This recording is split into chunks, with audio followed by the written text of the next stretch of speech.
नेपाल की राजधानी काठमांडू के मेयर बालेंद्र शाह, इस लड़के ने 1.5 साल के अपने पॉलिटिकल कैरियर के अंदर वो अचीवमेंट हासिल करे जो आज तक तो शायद किसी ने पहले नहीं किए होंगे। इसके साथ साथ ये चर्चा का विषय बने हुए हैं पूरे वर्ल्ड के। शायद एक मेयर इतना ज्यादा पॉपुलर होते हुए आपने नहीं देखा होगा। मैं आपको कहूं कि नेपाल के प्रधानमंत्री से ज्यादा अगर किसी की चर्चाएं हैं विदेशों के अंदर तो वो सिर्फ और सिर्फ बालेंद्र शाह यानी कि काठमांडू के मेयर की है। नमस्कार, मैं पीएम डीएनए सिंह और आप देख रहे हैं कमाल यार। आखिर क्या वजह रही होगी कि ये इतने ज्यादा चर्चाओं के अंदर आए हैं? आखिर क्या ऐसे काम किए होंगे जिससे कि मात्र 1.5 साल के इस टाइम पीरियड के अंदर ही इतनी बड़ी पॉपुलैरिटी, इतनी बड़ी फैन फॉलोइंग इन्होंने अचीव करी है? ये सारी बातें बहुत ज़्यादा इंपॉर्टेंट है और सारी बातों को डीपली जानेंगे तो वीडियो के अंत तक बने रहिए। और अगर आप चैनल पे नए हो चैनल को सब्सक्राइब करके बेल आइकन दबा लीजिए ताकि आपको अपडेट भी सबसे पहले मिल सके। चलिए वीडियो को शुरू करते हैं। बालेंद्र शाह के पहले के करियर के बारे में कोई भी यहाँ पे वंचित नहीं है जो कि ना जानता हो, लेकिन उसके बावजूद अगर नहीं जानते आप तो मैंने पहले भी वीडियो डाला है 1 साल का जब टाइम पीरियड पूरा हुआ था जब, और अब यहाँ पे हम बात करेंगे 1.5 साल के अंदर क्या क्या चीजें और हुई हैं या फिर 1.5 साल के इस टाइम पीरियड के अंदर कहाँ कहाँ उपलब्धियां हासिल करी हैं।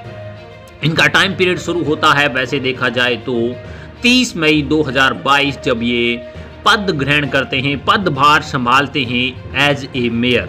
वैसे शुरू का अगर बात करें, स्ट्रगल की अगर बात करें तो ये इस चुनाव के अंदर जब वोट कैंपेनिंग होती है, जब वोट मांगने की बारी होती है, उस समय से ही यहाँ पे बहुत ज़्यादा आगे लीड कर चुके होते हैं, क्योंकि सीट ना मिलने के बावजूद भी एक जो रट या फिर एक जो जिद वो लगा कर यहाँ पे निर्दलीय उम्मीदवार खड़े होते हैं और निर्दलीय होने के बावजूद ये अच्छे खासे बहुमत के साथ जीतते भी हैं, जो कि वास्तव में इंस्पिरेशन है हर एक उस पॉलिटिशियन का जो कि आना चाहता है पॉलिटिक्स के अंदर। दूसरी बड़ी बात ये भी कि इनके जो भाषण थे, इनके जो वादे थे वो पुलाव नहीं थे और इस वजह से ये कंटिन्यूसली बरकरार रहे, बने रहे, जनता के दिलों को जीता है ना कि घटाया है।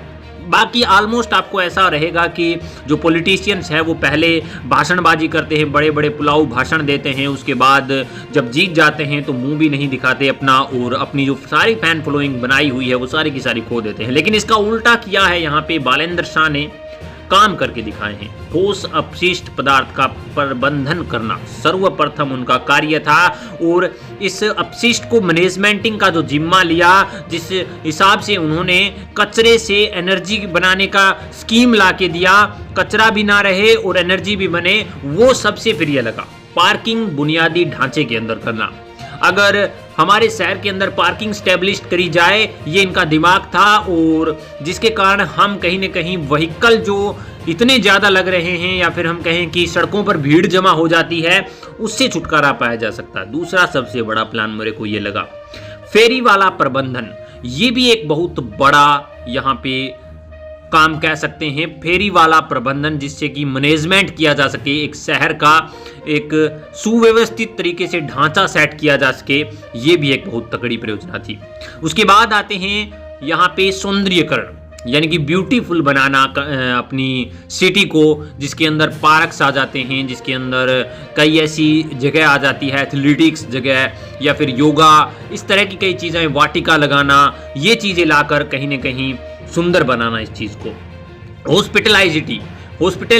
हॉस्पिटैलिटी के अंदर उन्होंने पहले यहाँ पे हॉस्पिटलों के अंदर कार्यभार बढ़ाया, उसके बाद दवाएं फ्री करी, 24 हॉर्स 7x24 हॉर्स एम्बुलेंस की फ्री सेवाएं दी और एटलीस्ट अब यहाँ पे काठमांडू शहर के अंदर रक्त भी फ्री मिलने वाला है। ये एक बहुत बड़ा अनाउंसमेंट है।